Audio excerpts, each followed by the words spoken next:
We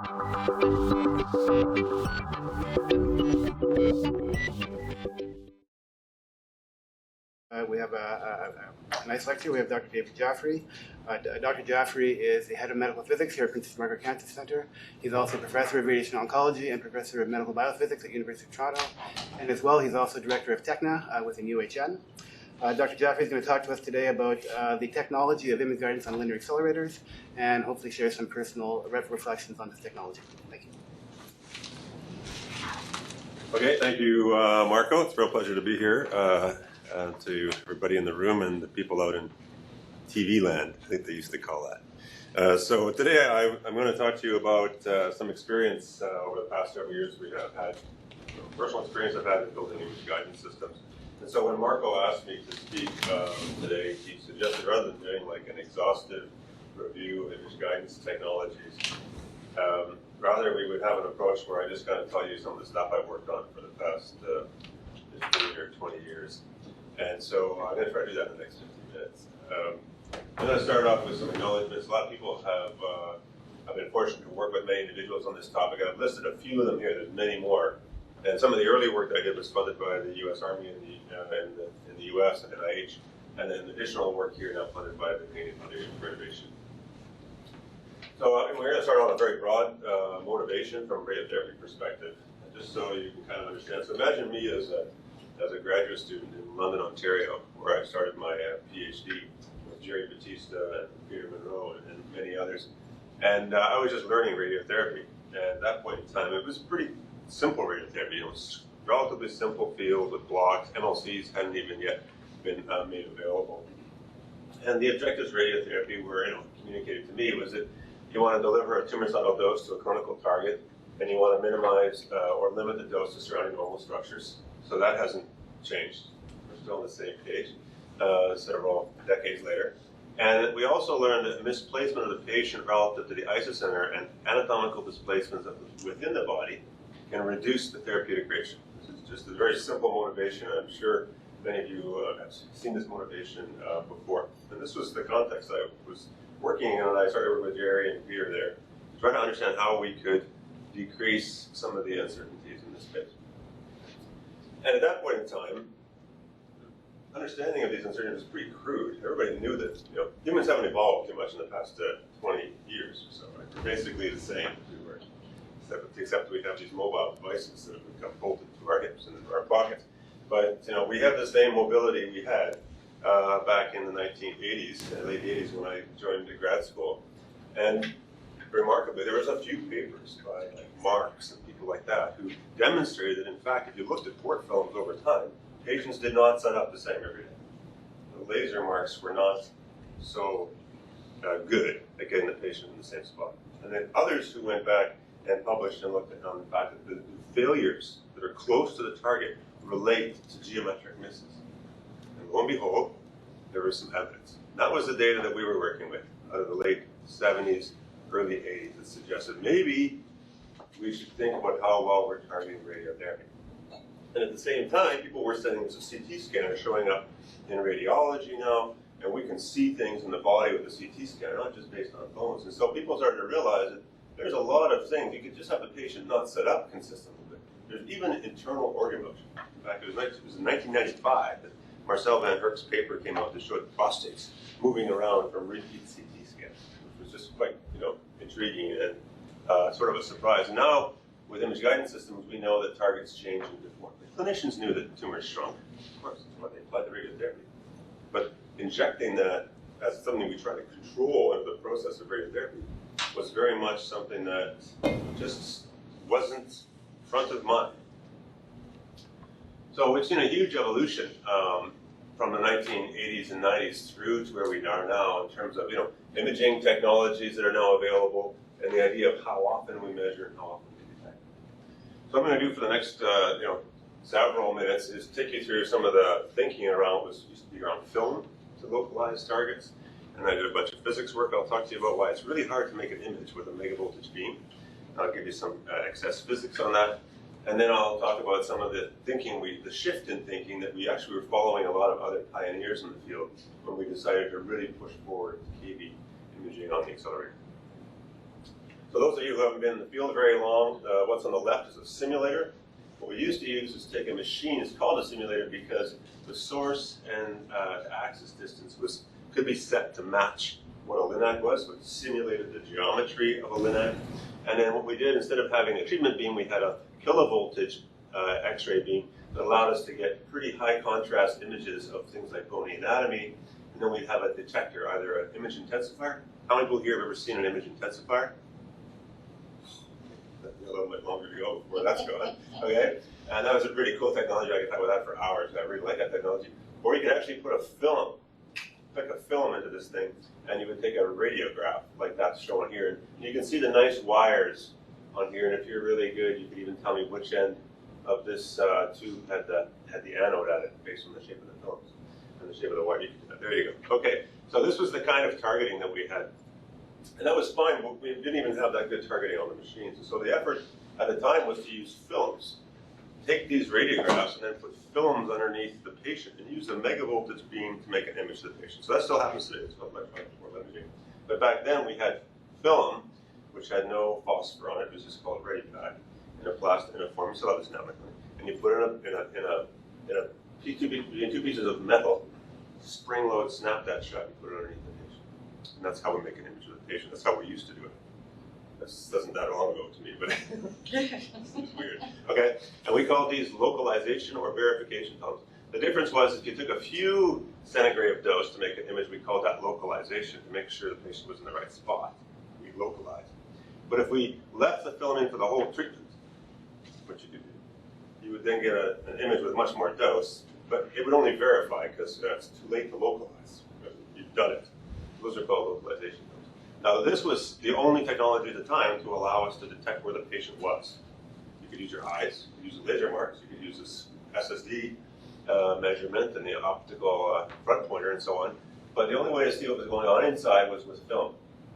And we used to actually do clinical practice with complex cases. They still do that many places in the world. You run film in, hit the film, patient's on the table, you wait. 6 or 7 minutes later, film comes back. Shift 1 centimeter. Shift. Take a film. Wait. This is a very slow process. Right? It seems like torture. It's like Fred Flintstone's camera. You ever heard of Fred Flintstone's camera? There's a bird in there. It goes and spits out this chunk of stone tablet. Yeah, imagine that compared to your iPhone. And so we really, this was, I mean, wasn't, and the image quality was terrible because it's really flat, had very low contrast because in the film, the display medium was the detection medium.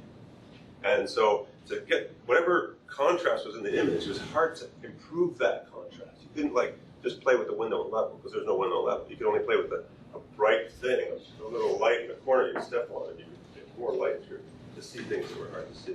This is very reminiscent, right? Oh my goodness. Right?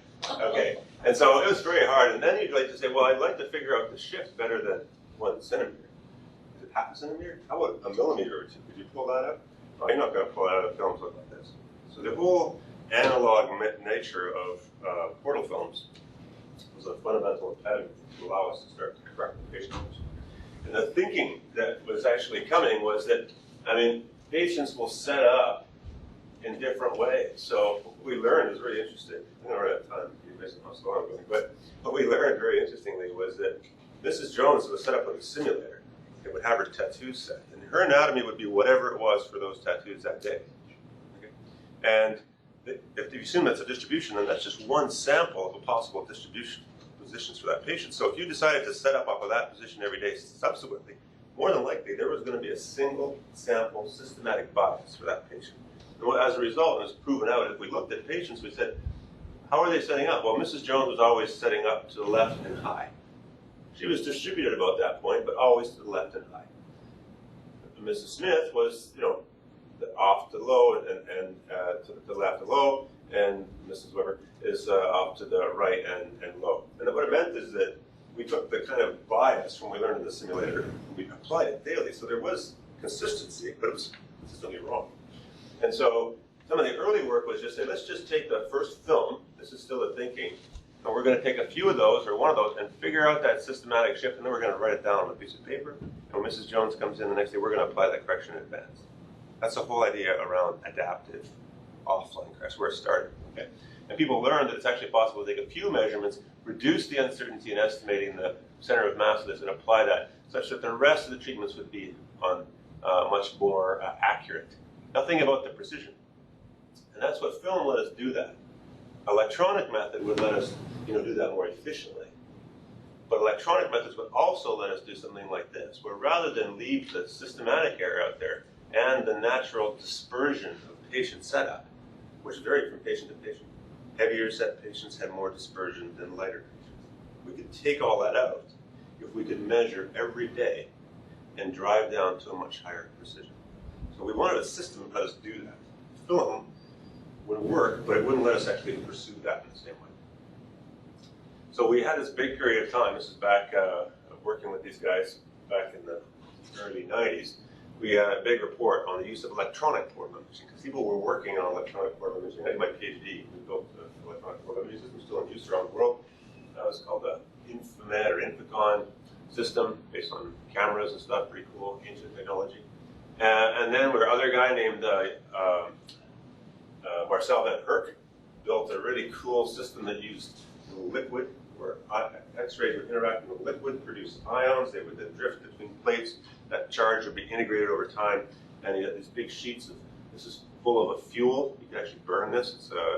It's a hydrocarbon liquid in here, and it would produce images. And Marcel built this, and then they sold it to Varian through a company called AEP. The technology that I worked on is actually the one on the bottom right. This one I was in London. I had a phosphor screen and a mirror and a camera, and you could move it out and move it around, and that allowed us to make images that were done in a quick order to do the patient anatomy. Siemens had a product that this is the called like the SRI 100, and then somebody even made a portable one. You could like put it anywhere you wanted, so you can move it between machines, because these were expensive things. What came on after that was amorphosilicon technology, which started to really emerge in the late 90s. This came out of a group in Xerox PARC, Palo Alto, and Larry Antonuk from University of Michigan did a lot of work to develop this. Maybe the group has already been heard about how amorphosilicon technology works here a little bit. That's a long conversation, actually. So let me just make it sort of short.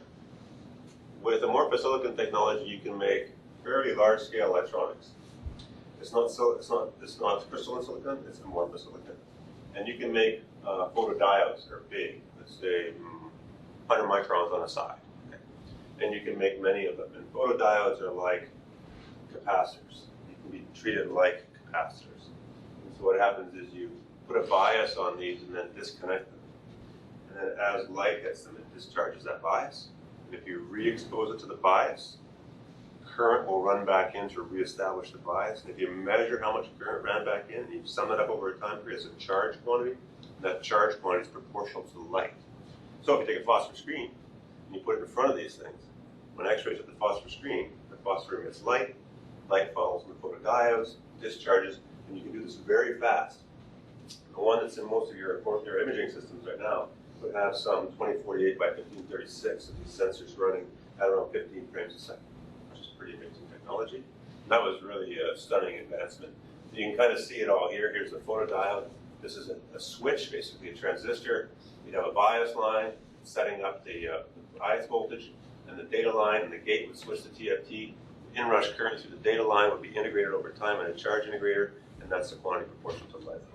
There you go. That was the world's fastest description of amorphosilicon flat panel technology. The cool thing is you can make it very big. This is another picture of the Varian's old AS500 system. Now, that was all electronic technology. So I was actually, in my PhD, was interested in understanding, okay, electronics are great, online is great, technology is great, but what about the physics? How good can we make a portal image? What are the limitations of the physics? And this is what took me a long ways in my PhD. And I just started to analyze it more simply. We've got the head of the machine, it's got a source, and we've got a detector. Let's look at what's going on in the physics in this system. Sort of ask ourselves, is this really a good tool to figure out where the patient is? Why are we using the treatment beam to do this just because it's there? It's really interesting. What are we possibly giving up? So I spent a whole bunch of time in my PhD, and this is going to take too long, but I mean, you can imagine the spectrum differences between a megavoltage beam and a kilovoltage beam. Huge differences. 100 kVp, let's say 50 kV mean, or 2 MeV mean, nominal 500 peak. Big differences in the two different energies that are being used to generate an image. And if you look at these things, where the energy is in these two spectra make a huge difference in terms of the contrast you would get for visualizing bone. And so the challenges there were to have enough contrast to visualize the bone so you can quickly make a decision and decide whether the patient's in position. And you can come up with an equation that describes contrast, which is the difference divided by the mean between these two quantities, whether a piece of bone and water. It's a simple version, a physicist's view of the patient from an imaging point of view. And you can look at the differences in contrast that you get between these different materials. So here I'm just contrasting bone and water. A huge difference, factor 25 difference in contrast between 50 keV and around the spectrum for 6 MV. So here we are using a beam that's great for treatment to try to make an image when intrinsically the underlying physics for it is not ideal. And you can see that. This is the same patient, okay, making an image on the you can see the field shape's the same, you see that? It's actually a film, this is actually a port film. And you can see the differences in the contrast. This is at around 100 kVp, and this is at 6 MV. This is what we used to use to try to figure out the patient's position. And just to make it easier, we have block trays that had holes in front of them, just to like keep you on your toes, okay? And you can see the difference. So here we see all the bony anatomy that we think that the disease is attached to in some way, connected. The patient had to walk in, had to bring the cancer with them, and so they're clearly attached. Here, what you mostly see is the air cavities, because air and the density of air is very different than water, so the contrasts are quite substantial. So my project was make these better. Yeah, I worked on that quite a bit. And a couple other things. So you notice that the range of signal across here is very flat compared to this. That's because a lot of the photons get through it. And on top of that high signal that gets through, there's a little bit of contrast. Here, not many photons get through, but the differential is large. So even the detector on this side has a lot to work, doesn't have very much to work with in terms of the differential system. And so what does that mean? This is an example of the kinds of signals you would have. Behind the jaw, you get this signal, but then you go all the way up into the plateau of the, I'm just windowing through a digital set here now. And you can see it's really hard to pull out the subtle signals. Aha! There you go. Now you can see the bone and the air cavity. But by the time you're seeing the bone here, the thickness of the neck and the head up here is starting to interfere with you. See it there. That's a problem. And then the air pockets are starting to dominate, not to mention the mask on this patient is now starting to produce a lot of contrast because the mask is just plastic versus hair. It's really a hard problem. And so by the time you get to see something you want, you can't see the rest of the stuff. Don't forget this is embedded on a film at one time, so you couldn't separate window level. But there's a lot of work done on adaptive histogram equalization to try to uniform this out. This is a hard problem. Don't forget, you want to see the skin line maybe too. So there we go. Finally, we're getting to the skin line. And then that's just in head and neck. If you look at paraspinal or chest, you can see the huge differences between the mediastinal window and the lung window. It's very hard. The information was embedded in this kind of very compressed scheme. So the contrast was a big issue. Low bone contrast, relative increase in air contrast, distracting structures, unstable structure due to gas. One of our most famous portal imaging movies was the gas movie. External contours introduce large gradients in the image, and any kind of fixed pattern noise would sneak its way there. Really hard to pull it up like those masks. There's another really cool, interesting element which some people have talked about. It's called absorption on sharpness. How many people have ever heard of absorption on sharpness? Classic. Okay, if you just draw some curves across three objects, let's say a square, a triangle, and a curve, you calculate the path length, what they look like, and you look at the transmission through those. You can see the mu quantity here. If you take the first derivative of this, you'll find that the gradients in this image depend on the energy. It's really interesting. It's a log effect, gradient of the energy. Which means when you look at an object like these aluminum cylinders, you get great edges at 50 kVp in irradiation. but you intrinsically lose the edges at 6 M. It's because of the intrinsic absorption unsharpness. It's called absorption unsharpness. And it's just the nature of the fact that the attenuation is dependent upon energy. And it's quite clear to understand that this is okay for something that's symmetric, but if you try to line up something that's asymmetrical, at least with your eye, you'd be biased in interpretation. Anyway, you can show this, you can actually predict it, and you can measure it for my thesis, and convince myself that, yet there's one more reason why using megavoltage to take a radiograph is not necessarily a good idea. I'll go a little faster now. So there's a couple other problems. Let's use that source that we use to produce a lot of current, okay, a lot of beam time, so we can dose rates so we can treat a patient. What does that thing look like? Well, we're going to put a bunch of flatteners in it, and we're going to, surround it by a big primary collimator, and then I want to get an image of some point in the body. Well, it's actually making quite a blurring function within the patient, so that's not ideal. So I made a bunch of measurements of spot sizes and traveled to Sudbury and found that the Siemens KD2 has the smallest spot size in industry, and the variants have different, and if you don't service your variant system correctly, the spot size can shift permanently. It's very interesting. We also learned that there's a large extrafocal source around these spots. And those undermine the ability to visualize structures as well. So that's a problem. So I'll go a little faster now. There's another problem is that X-rays interact within the patient, and when they interact with the patient, they scatter towards the detector. Now, megavoltage energies, this is a lot easier to kill voltage energies. So I did a whole bunch of Monte Carlo work. I'm going to go faster now because Nicole's giving me the faster nod. No? Okay. And what we find is that some of these scattered photons add to the offset. Now, this makes a big difference in film because you're adding, reducing the contrast. But also, it makes a difference at the digital setting because you add noise. And so you can start to look at what kind of scatters onto the detector versus primary. Because you just like to have a clean primary signal, obviously, if you're looking for the shadow.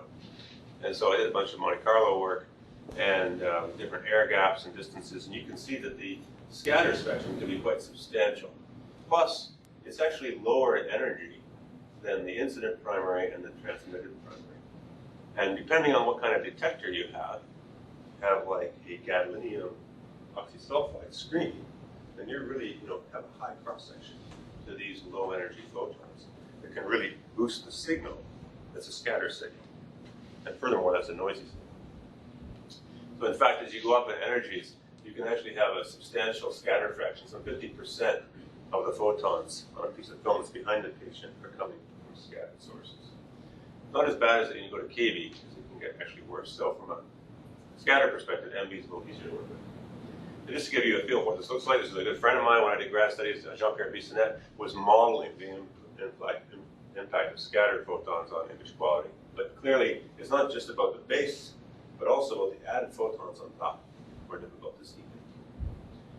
And then there's the detector problem. So these detectors, these beams are chosen by us to treat patients because they can go a long ways in before they get electron transport underway and deposit dose. What we'd like to do is that every photon that went through the patient, that had some probability of interacting, carries information about what it went through, or when it's missing, carries information about what it went through as a cohort. We'd like to make sure that we pick up every one of these if we want to maximize the information collection. The problem is that these just don't want to interact very much. And so there's a lot of work done to increase the interaction probabilities. And in these detectors, if you want to keep the spatial resolution, you've got to keep them thin. If you make them too thick, then the energy transport away from the point of interaction starts to blur the image and you won't be able to see it. So we have this balance. How do we keep them thin enough to see the bone detail, make them thick enough to see the cross-section? So what was happening is we started to use metal plates and thick phosphor screens. And electron transport, makes this very, very complicated interaction process. So we use Monte Carlo methods to look at a number of different things. And there's one interesting effect, which I'll just mention briefly, is that you actually get an effect called energy absorption distribution, which relates to the fact that every X-ray does not deposit the same amount of energy in the detector, because it interacts, this amount of energy for the same photon in could deposit a bunch of electrons and completely absorb, whereas another X-ray coming in can deposit near the periphery and exit and deposit much less energy. So what happens is you have a very noisy gain stage in the system, intrinsically undermining the system's conversion of photons to signal. That actually makes it even more difficult to produce a good image. That's referred to in the industry as swank noise, but in this context, it was characterized for megavoltage interaction effects. The key outcome of some of that work was to conclude that it's very hard to get higher than about a 3% inefficiency, 3% efficiency in the operation of these detectors while maintaining reasonable resolution.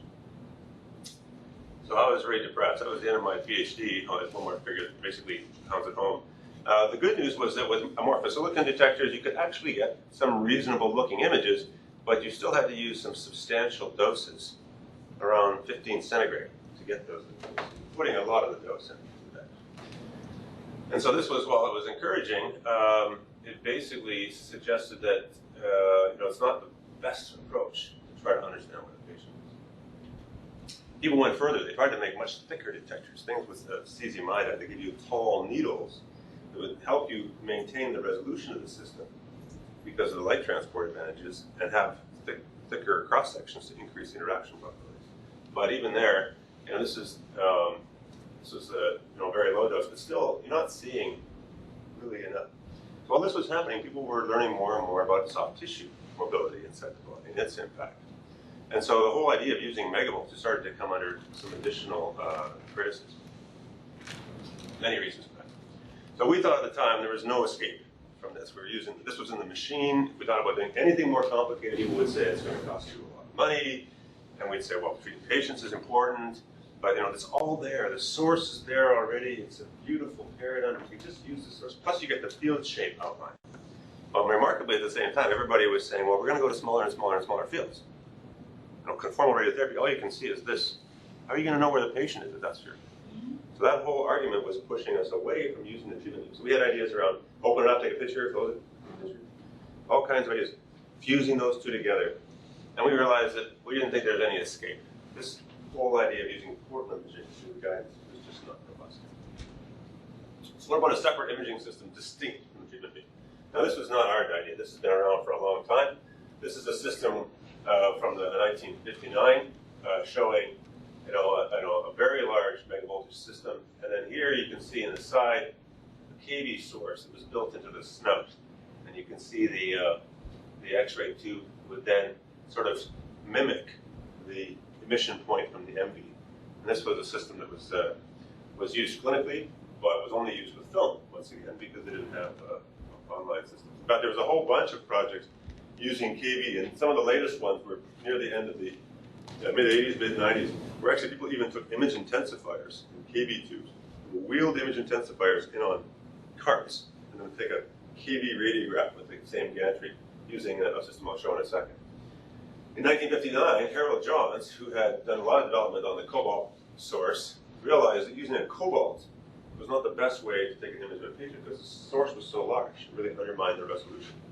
So he had a system that was designed at the old OCI site, and you can see here it's called the Exotron, and the design was quite cool. It looks like an alien. You see this head, a big hair dryer. I think everything from the 60s looks like a hair dryer.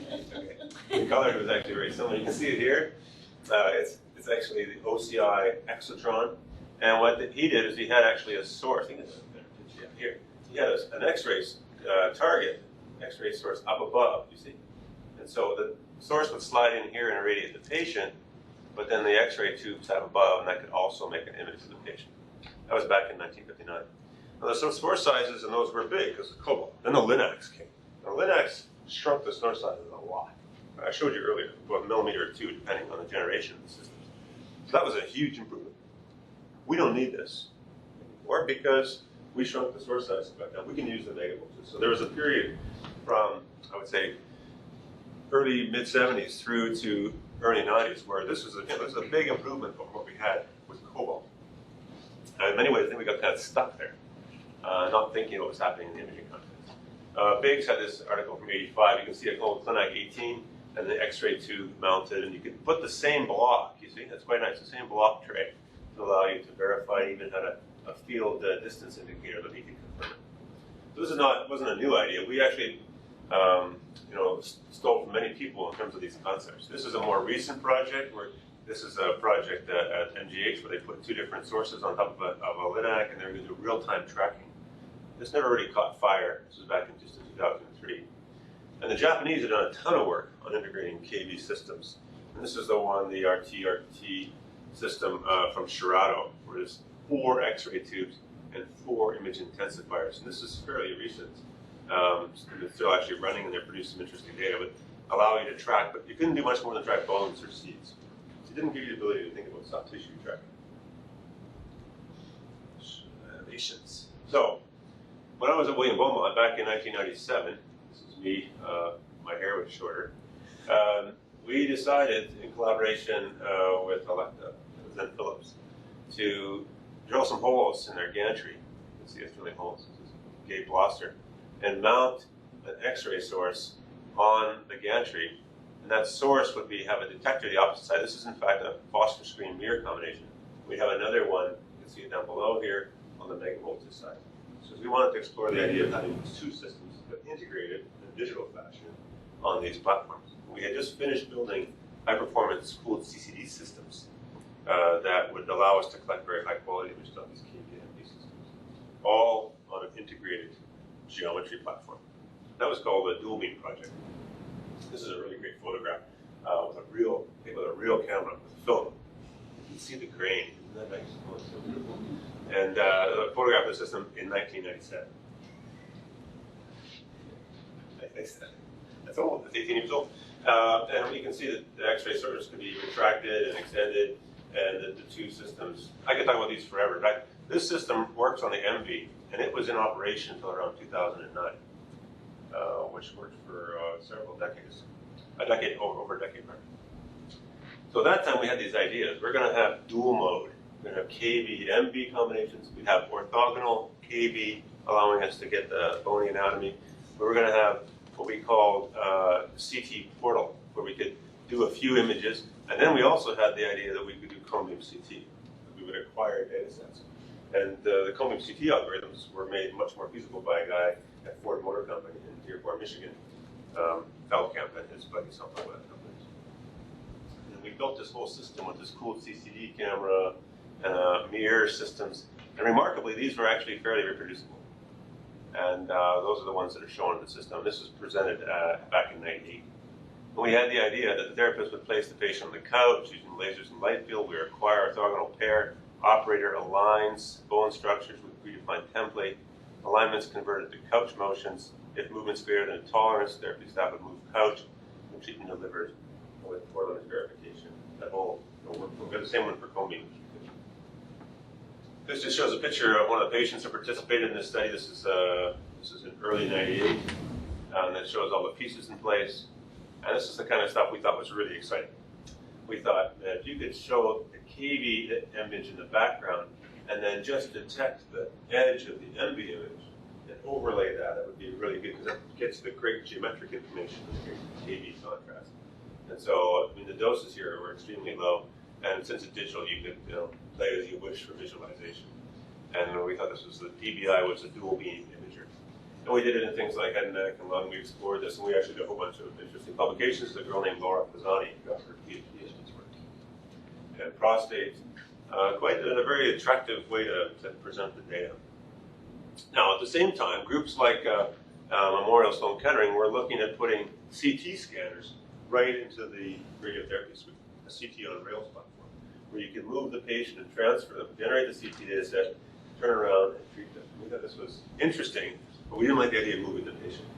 I think the sort of irony in the whole thing when I get to the end of my talk. And so this was really intriguing. And I did some work, actually. I never published this work, where we took an old inverse planning system, this is back in '97, for prostate, and I had a student who just turned the calculations over and over and over again to the inverse planning engine, where they slowly increased the margin from nothing up to 16. And I said, how much prescription dose can you get to the prostate if you keep the dose of the rectum below 75 gray? And so they did this for each one of these is 5 patients. And it generated this really nice curve. It shows that the minimum dose you could achieve in prostate was really dependent on the margin in millimeters that you would apply. So this curve is kind of neat. So if you took an 8 millimeter margin, which is nominally a 5.3 uncertainty, you couldn't get much over 75. You wanted to, if we could get down to a 2.7 millimeter, then in fact, you can get 85. And this was the motivating figure for the grant that got us funded to build a method of visualizing soft tissue for prostate. We've never published this figure. But it's pretty modern time. MRC, this is very old inverse planning engine. So we had the idea to take this whole platform then, of course, and really push for soft tissue visualization on the neck. And that allowed the idea that we could make a soft tissue image with CT using a source and two-dimensional detector. The theory around that was mature, but the feasibility of pulling it off was the question. And so we can get a bunch of different projections and do the reconstruction and have a 3D without moving the patient. So what we did is we took that old platform, that dual beam system that I showed you with these mirrors and stuff, and we characterized the dickens out of that thing. Because you can imagine, gravity's making everything move around. Those mirrors are actually made of mylar. Okay, they're not even rigid. And they're all moving around. And the gantry is not a very rigid structure at that scale. And Michel Moreau did a ton of work to characterize this uncertainty. And then we started to acquire data sets. And this was one of the first data sets we acquired of an anesthetized dog. And you can see the rectum and prostate, even on those really crude imaging systems. Because don't forget, the light that comes off that screen has to travel about 1.3 meters before it gets to my camera. So it's very inefficient. Even though my camera has a lens, so it has a bit of a collection window, it's a really inefficient. 1 in 10,000 photons coming off the screen made to my camera. I made my camera very cool and so on and so forth to make that work. But quite frankly, it's not a very good system. I'd love to have something that was in direct contact with that phosphor to collect that light. I actually did a really interesting experiment. I never published this one either, where I made a simulated prostate made out of contrast agent and fat in a lucite block, and delivered a dose distribution under guidance and measured the discrepancy associated with guidance. So completely blind, put this cube up there, scanned it, shifted it, and treated it, and compared the dose overlaps pretty good. Of course, we need better detectors. So we had the development of these amorphous silicon detectors, which I described earlier. We started to then pursue that to build a better soft tissue visualization in Cone-beam CT systems. And the early ones we had were small, 21 by 21 centimeters. But the big ones you have now, it's 20.5 by 20.5. But the early one, the big ones you have now are 41 by 41 or even larger. These systems are now becoming available. And these were just gadolinium octisulfide contact, but you can actually get them with cesium iodide now. So this is our prototype bench that we had built up with a flat panel detector, an old X-ray tube from a GE 850 MSI system that we installed and wired up ourselves. So fun. And then we would actually, on the bench, go through the process of exposure. We would then read the detector out, and these detectors read out in very interesting ways. And then we would apply a small object rotation, 1.2 degrees, and continue. This is what we did for the first part of the project, just convincing ourselves that these detectors, which weren't perfect, would be good enough for Cone-beam CT purposes. Because they don't read out perfectly, they're very noisy compared to many other systems, such as conventional CT. And so we did this, didn't repeat acquisition. So we did this for some small subjects, and image quality was just stunning, actually. Given that these detectors would have the same resolution we would have in the clinic, you could see individual vertebral bodies of this rat we had scanned. We also looked at an anesthetized cat and demonstrated you could see some soft tissue structures, but the breathing motion was going to continue to be a problem. Now, this is pretty exciting data sets because these are 250 micron by 250 microns. They're very high resolution. They take about 11, 12 hours to reconstruct on the SGI Crimson box. Those are flashbacks. So the reconstruction process is pretty straightforward, and I'm not going to go through it in detail. I'm going to, for those of you who are interested, 3 steps of the Feldkamp algorithm. I have my projections. I'm going to do some weighting. You notice there's no cross terms here. It just depends on the geometry for the pixels, the UV, and the geometry. I'm going to change the value at each location by a little bit. That's called the weighting. And I'm going to filter them only in one dimension. You see, P, only in this dimension, not in this dimension. For those of you who are interested in following this composition description of the filtering. And once I have those filtered projections, I'm going to do a summation over all angles, and the location of the signal in those projections can be summed back to a point in 3 dimensions. That seems like a little bit hard to follow. I'm going to give you the digital, the graphic version of that right now. Just watch the section. So I'm going to take the projections. I'm going to apply that weighting. So I'm going to brighten up some parts that are further away from the source, leave the other ones the same. Then I'm going to do that 1D filtering, which takes each projection, as you saw, the R, okay, and I'm going to boost it in only one dimension, so all the edges in this dimension get elevated. See that? And then that big integral at the end is 0 to 2 pi. let's just start with the 0, 1 first. So for the first angle, I'm going to take that projection, and I'm going to add the value of that projection to one point in that G, X, Y, Z at the beginning. Okay, then I'm going to go to the next location, next voxel over, and I'm going to add the value there. I'm going to go to the next one, and the next one. I'm not going to just do it for 4. That's a pretty boring image, although it's perfectly allowed. Okay, you could just do it for 1 by 4 array. But you do it for all of them, all the voxels, and then you do it for each projection. So you can see that in the equation if you're really interested in this. What I'm doing is I'm going through for all the projections. I'm adding, this is the summation, the value scaled back to the location in the 3D image. And that's called voxel-driven filtered back projection. And that works very well. If you do that, you can get some really nice images as shown earlier. So what happened at that point in time, we put some patents in on this with Beaumont. That was quite exciting, of course. And then Electa took an interest in the system, and they made 4 units we installed in the world for research units. And one of them was at Christie, one of them at Beaumont, one of them here at Princess Margaret, and one of them at the Netherlands Cancer Institute. And this shows the system at, I think this was at Manchester in 2002. And that's a duplicate of that slide. Okay, so these systems actually produce remarkably interesting images. So this is a bit of a feel for the kind of resolution. So you have transverse data sets, you can produce coronal data sets, and you can produce sagittal data sets. Now, I don't know if so you can see that the detail and coverage was quite remarkable given the fact that you didn't have to move the patient. This is very attractive. We also did some work to characterize the visibility of soft tissue structures. So this was a task we developed for visualization of the prostate. We created some fake femoral heads, and we created some soft tissue at the beginning, the prostate, fat that circumscribes the prostate, about 50 Hounsfield units worth of differential signal. And then we did some analysis to make sure we could visualize those structures and convinced ourselves that yes, there will be some string artifacts, but for the fat differential, we should be able to see the structure of the prostate. And this just led us more and more forward. Some of the early systems, this was the original prototype that we built at Beaumont that took some of these images. They actually took these images after I had already left, and they just ran the prototype there. And we were very excited in showing these images and the soft tissue visibility that was possible with a surface dose of about 3 centigrade in these contexts. And you can see that, Beaumont, when we built that system, we built it to reconstruct at very high resolution. Clinical systems right now only run at around 1 millimeter. In fact, there's a lot more detail in those systems. And those decisions to throttle that back was all because of the computational requirements to get the image ready for review. So there's a lot of decisions that have been made in how current systems operate. So this was a final product released in 2003 of the system and produced some really interesting soft tissue images. This was a data set from Christie, both for sarcoma and in terms of the prostate. And Varian also then, in 2002, presented the onboard imaging concept on their system. And their source and detector were more flexible. They have robotic arms that allow you to control their position and change the geometry of that position. But fundamentally, the same concepts operating. And they showed some early results, which were very exciting. And Peter Monroe gave me these figures just to share. So there's a number of other issues that are really interesting. Detector field of view, elevated X-ray scatter, and the dynamic range of the detectors and breathing motion. I'm just going to share a few of these just to give you some of the flaws that we saw in the system.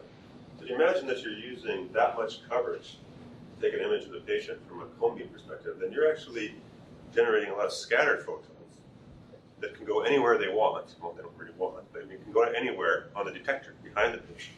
So the bigger the coverage you get to see more in the sub-inf direction, the more X-ray scattered X-rays that will go on to the detector. And so we did some early experiments when the system was first built. And what we did is, this is actually a patient scan. And we scanned the patient with the 25 centimeters of coverage, the full detector, radiating the patient top to bottom, about 25 centimeters of coverage. So that produced a lot of X-rays on the detector. We did the reconstruction, and you got the image in the top right here. We then throttled that back to say we only need around 10 centimeters to see the prostate. There's no use doing 25. It's nice to kind of see it, but you'd like to actually see what you need to see. So then we throttled that back to 10 centimeters. And you can see the improvement in image quality. The only thing that's changing between here and here is just the amount of tissue that's being irradiated, and therefore the amount of scatter that's being generated onto the detector. It's a nice, clean experiment.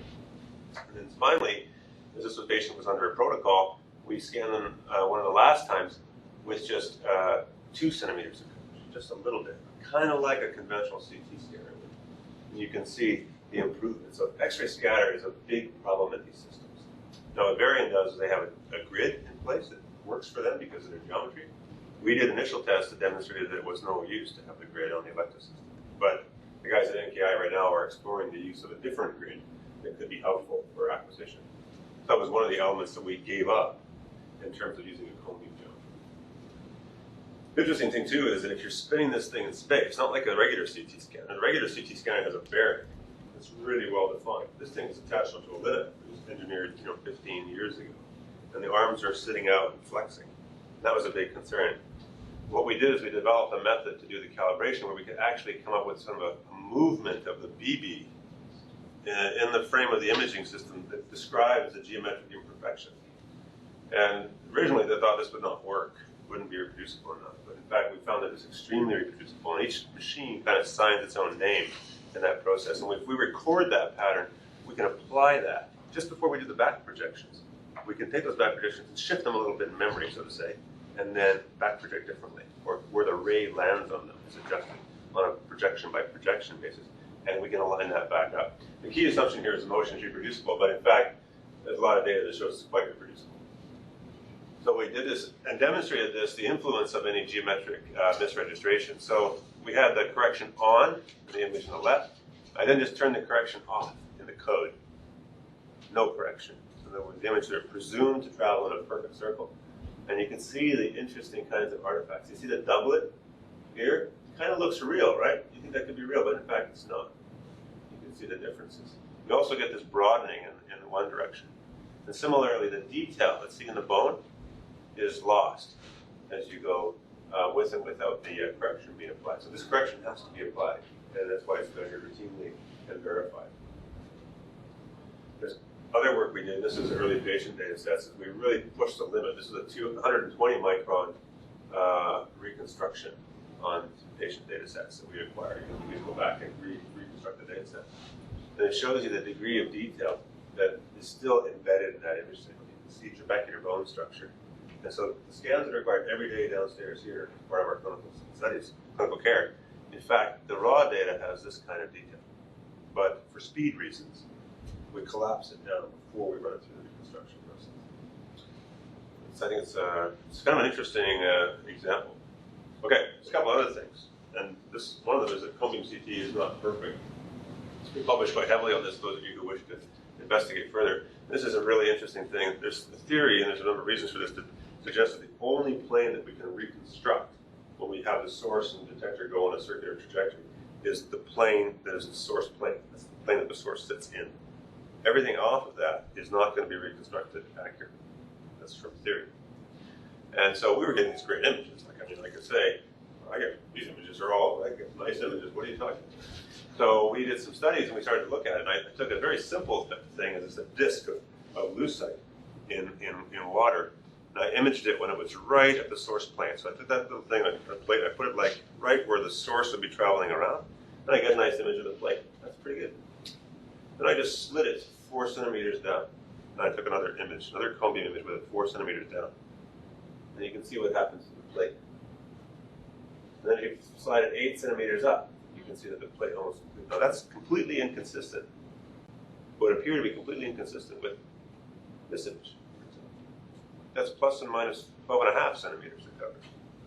Yeah, the reconstruction of the plate, when you only go a few centimeters off, it's completely disintegrated. So to even make it more interesting for you, what I did is I took a piece of, arrow bar, we call it the arrow bar experiment, where we had lucite with little circles in it, and we moved that off. And lo and behold, you can still see the circles.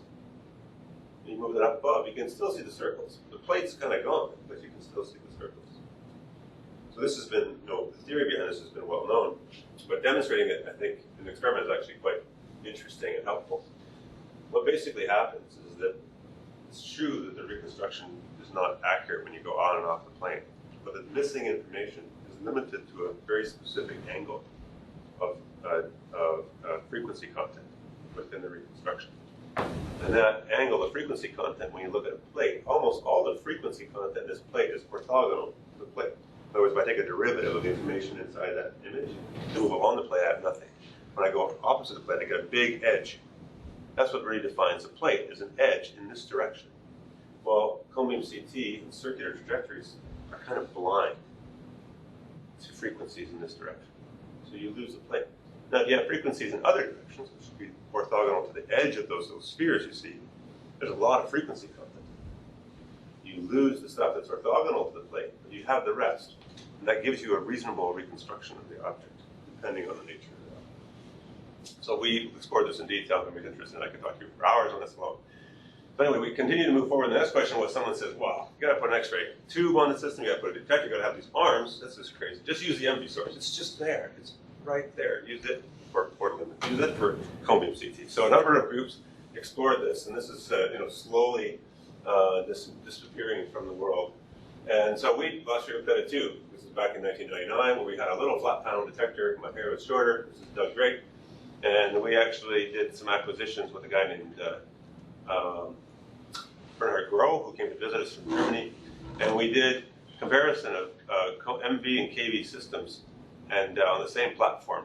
And we did the same phantom, and we imaged it in our KV system at 1.3 centigrade, and then we imaged it at MV on the same system using the MV source. And you saw that even when you went to extremely high doses, it's very hard to get back the contrast and visibility. So we moved away from this absolutely. And others have done things like changing the spectrum to make it more visible. Okay, I'm going to wrap up here pretty quickly. This is just illustrating animated. So this is now where we are. We've developed these cone beam CT systems. There still has been quite a bit of work on the MKV on the rail system, the tonal therapy platform, which I'm not talking about, which is a really interesting inversion of this from a geometry perspective. And then, of course, there's the Variant OBI and the Siemens Artiste, which is no longer being marketed. But there's also a whole bunch of other generation technologies which we're very interested in, whether it's ultrasound or new KV systems or MR guidance. And some of these systems which I think are really intriguing is now still look at soft tissue visualization. This is a project of a group out of Montreal that developed this, and now it's been picked up by Electa. Slides are courtesy of John Wong, where you actually soft tissue visualize using ultrasound in the patient. That's an interesting topic. We don't do research in that area anymore. Others have made more comprehensive KV systems, and this is a very interesting system where it has two sources, two flat panels. It spins around the patient, and the source, the MV system can actually track moving objects in real time. So it gives you fluoro for stereo localization, and it does cone beam CT, all integrated in a single platform. It's quite a tall, big machine, and they've been selling a few of them around the planet. I think most interestingly is now the idea that since we can see soft tissue structures, maybe we can even push it further. Intrinsically, CT has limitations. First of all, you have to apply a dose. Second of all, the contrasts in soft tissue aren't that very high intrinsically. So there's been a lot of interest in building MR guidance systems. So this is the group in Edmonton, which is a very old picture. I apologize, Gino, if you're watching on the webinar. But the idea, and this was some of the first work done in 2009, where you can integrate an MR scanner and a LINAC and run them simultaneously. That's coming. In fact, it's here for Cobalt already, and the group in Utrecht, Jan Lagendijk, we've collaborated with him since back in 1997. He has been advocating for the creation of a machine that allows us to take a source and shoot through a conventional magnet and irradiate a patient while imaging. There's all kinds of interesting physics and challenges here, and we'll see how far that progresses, but it looks pretty promising. This just shows their prototype, and I saw their more recent prototype just a month or so ago, and it looks very promising indeed. And we've taken the approach where we look at kind of what they did at Memorial, where we have a CT scanner and a LINAC, and we couple them together with a magnet that can move in and out of the treatment room, and a table that allows us to move the patient between the LINAC and the magnet for visualization of soft tissue. Still having all the functionality of the LINAC from a non-coplanar radiation perspective, but state-of-the-art image quality on the magnet. So with that, I'm going to summarize. It's 20 years of changes in technology and thinking about precision radiotherapy. A big shift was disconnecting how we image from how we treat and trusting either mechanical or computational methods to make that link, which is now, I think, quite robust. Clearly, MR has walked away from using the treatment beam to figure out what we're doing in terms of delivery guidance. It's been a huge period of innovation in image guidance. I think it will continue. It's had a huge impact in terms of its clinical practice activities. And we'll see moving forward how MR guidance really works its way into the clinical setting. So with that, I will stop, and thank you for your attention. Thank you, Dr. Jaffray, for a very insightful and interesting talk about. We've heard all week about some of the technologies that's on LINACs today, but we haven't heard kind of the physics of why, where it came from, what were the issues in terms of getting them there in the first place. So thank you for that. Are there any questions for Dr. Jaffray?